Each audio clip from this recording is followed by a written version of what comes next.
The soloist. It would be inaccurate to say he was born. Rather, he descended upon us like a million bats emerging from a cave at dusk, darkening the skies with their shadows.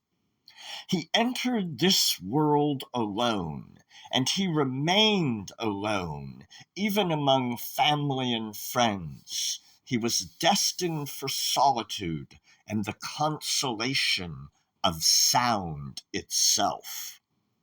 We called him simply the soloist, and in a world of encroaching darkness and fear, of temptation and weakness, he was a fighter, armed with music. His weapon was the guitar, and with it he defended his heart against feelings he could never understand, against ideas he could not trust. There were no answers for him, only melody. Talking was not his strong point. His lovers could tell you that. The politics of negotiation were too harsh for the playful and shy child who made strings sing. Sometimes he would withdraw totally, become entirely inaccessible. His mother and his wife would ask him, "Honey, what's wrong?"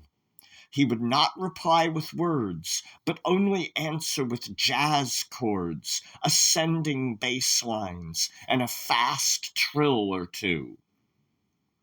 He kept mostly to a few close friends, persons who could deal with his detachment and his scientific outlook and the hours and hours of endless solos. There was no way to get him in a band or a group. That would require learning songs and bothersome structures to please a few neophytes. This was never his mission. The important thing was freedom. Freedom to wander up and down the fretboard at any pace, in any sequence. He was not a religious man in the ordinary sense, not the type to believe in God or heaven. And yet he was reaching out to what and to whom we may never know. Perhaps he will never know, but the solos continue on, dancing and crying into space. They say it is a weakness of mine to believe someone somewhere is listening.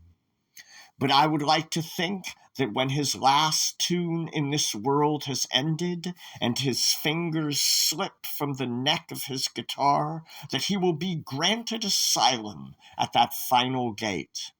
Perhaps he will be given a seat in an orchestra without limits, in which he will be the soloist. Then he will be, as an instrumental falcon, gliding through all dimensions, planes, planets, and heavens, with his wailing, chaotic screams, as all spirits look on in wondrous pain and tumultuous joy.